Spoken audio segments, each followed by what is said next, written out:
Good evening, visitors. Welcome to the Australian War Memorial's Last Post ceremony. My name is Richard Cruz, and joining us today from the Royal Australian Air Force is leading aircraftswoman Jennifer Bleasdale. We warmly welcome the family of Lieutenant Colonel Andrew Esmond Robertson, whose story will be told shortly. We're honoured to acknowledge the Bundamba Anzac Observance Committee, including the Reverend Robert Walker, a veteran of the British Commonwealth Occupational Force. We welcome the veterans who have served, those that are still serving, and the families that love and support them. We acknowledge the members of RSL and Services Clubs Association, RSL Victoria and RSL Queensland, who are watching the broadcast of this ceremony across Australia. And during this evening's ceremony, wreaths will be laid at the base of the Pool of Reflection by family and visitors to the memorial. I invite you all to please stand and join in singing the National Anthem.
If you're able, please be seated. The Australian War Memorial was the vision of Charles Bean, Australia's First World War official historian. Bean landed with the Australian troops at Gallipoli and stayed with them at the front through to the end of the war. The idea of this national memorial and museum came to him at Pozières, France, in the depths of the bloody fighting of 1916. Bean's idea was that this would be a place where families and friends could mourn loved ones buried in faraway places. It would also be a place that could help all Australians understand what these men and women had endured and what they had done for us. Bean's vision, to which we remain true, is best expressed as inscribed in the entrance to the memorial's galleries. Here is their spirit, in the heart of the land they loved, and here we guard the record which they themselves made. Tonight we'll read the story behind just one of those on the Roll of Honour, which lists the names of more than 102,000 men and women who have given their lives for us in war and operations over more than a century. But first we present a lament, Flowers of the Forest. Wreaths and floral tributes will now be laid at the base of the Pool of Reflection.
Today, we remember and pay tribute to Lieutenant Colonel Andrew Esmond Robertson.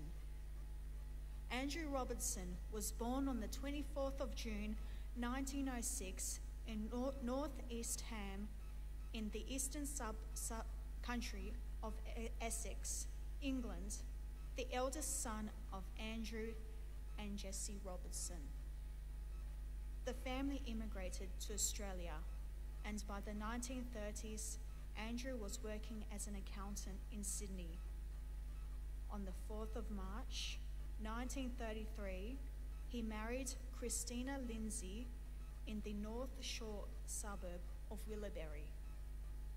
When Australia's involvement in the Second World War was announced on the 3rd of September 1939, Robertson was a major in the 18th Battalion with 15 years' experience, commissioned service to his name, and a deep commitment to the Army.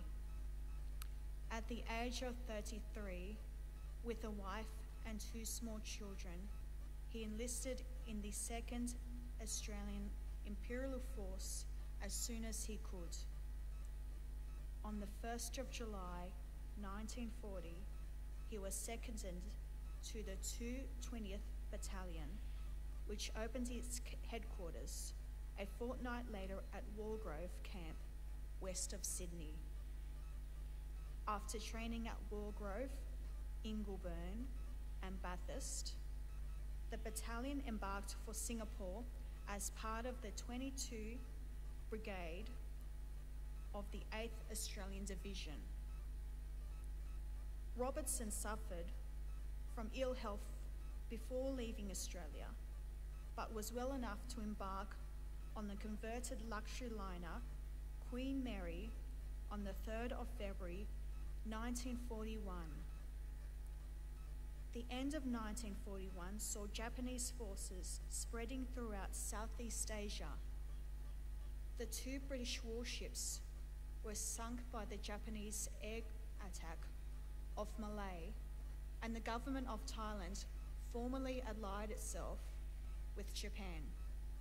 Hong Kong was invaded in early December and surrendered later that month.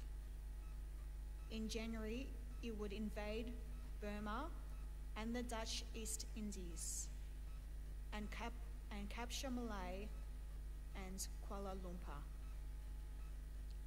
The 220th Battalion stood to arms in December 1941, but another month would pass before its men were in action.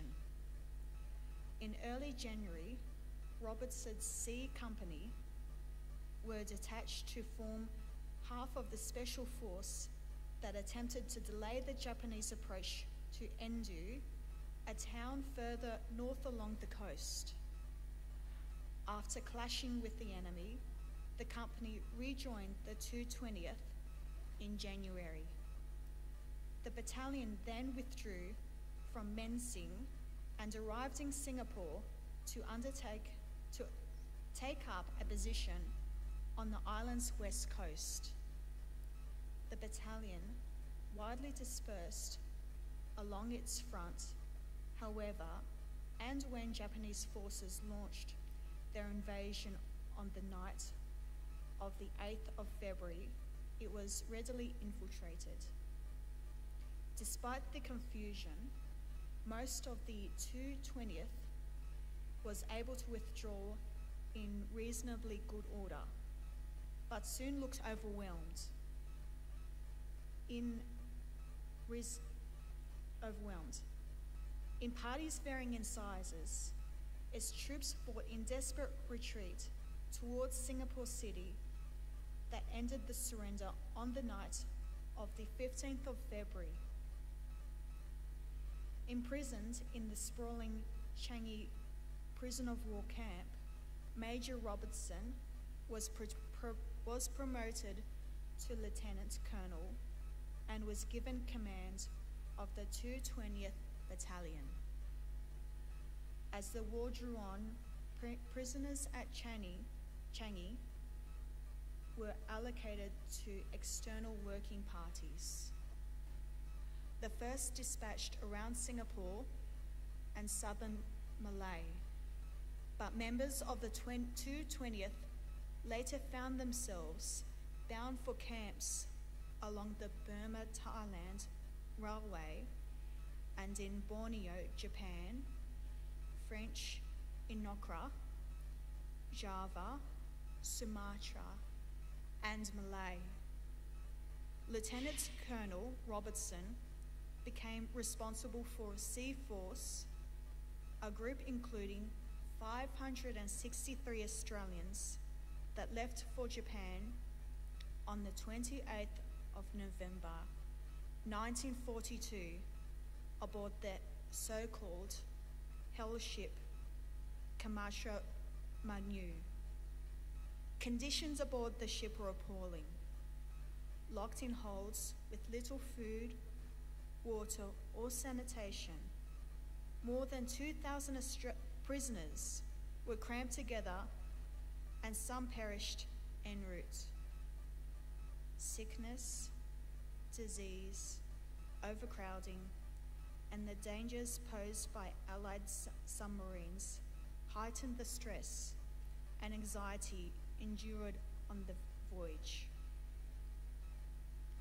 Arriving in Japan in early December, Sea Force was split, with about 250 men sent to Kobe Kawasaki camp, while Robertson and his group of about 300 were sent to Nosu, a small industrial town halfway up the west coast of the island of Honshu. The camp had been opened in the salt warehouse of the Shinetsu Chemical Company. Robinson's group was the first to put to work. A greater percentage of men died at Honshu than in any other prisoner of war camp in Japan. The horrific conditions claimed the lives of 60 members of the 220th Battalion through disease, starvation, and the brutality of the guards. After the war, more of Honshu's guards were tried and executed for then from any other prisoner of war camp in Japan. The first man to die at Honshu was Andrew Robertson, affectionately known as Ribby. He collapsed on the evening of the 26th of March, 1943. 2 days later, was put into isolation into a storeroom, with rumours circulating that he was suffering from meningitis. He died on the 31st of March. The next day, his body covered was taken to the crematorium by motorcycle and side cart. His ashes were returned to the camp, and the Japanese placed black crepe around the camp. Robertson was posthumously mentioned in dispatches, and Jack Moody, another prisoner at the camp, wrote a poem about him. In the absence of writing implements, he committed the poem to memory. Old friend, farewell. Here, in a foreign land, your friends, who through the battle came, now bow their heads and softly speak your name, and wish you peace among God's chosen band. Our hearts are full of tears as here we stand, and grieve that even your fierce burning flame could not withstand the failing mortal flame. So wasted with work our captors' plans, and yet our faith in justice still stands. Our blood tingles with consuming pride to know that no such race can quench at will the spirit of our land for which you died. Sincerely proud, we say, while our land breeds sons like these, inviolate shall she stand. Andrew was 37 years old. His name is listed on the roll of honour on my left, among almost 40,000 Australians who died while serving in the Second World War. His photograph is displayed beside the pool of reflection.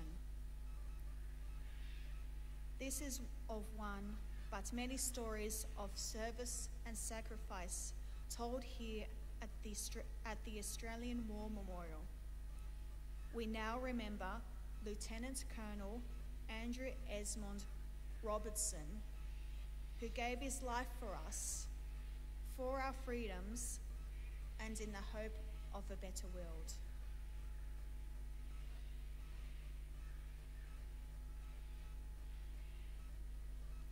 Please stand for the reading of the ode and the sounding of the last post.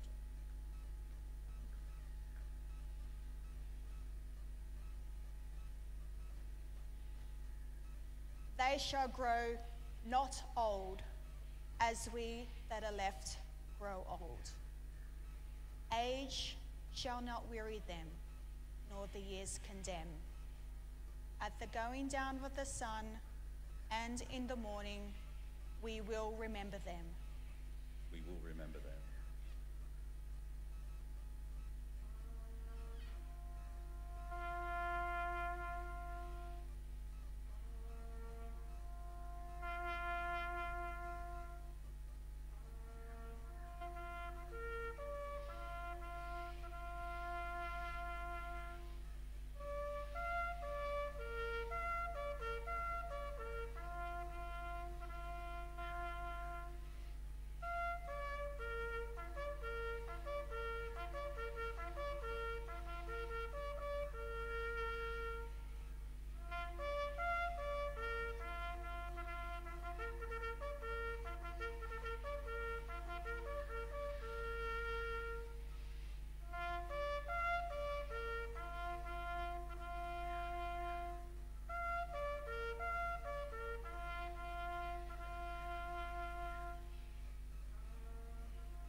Lest we forget. Lest we forget.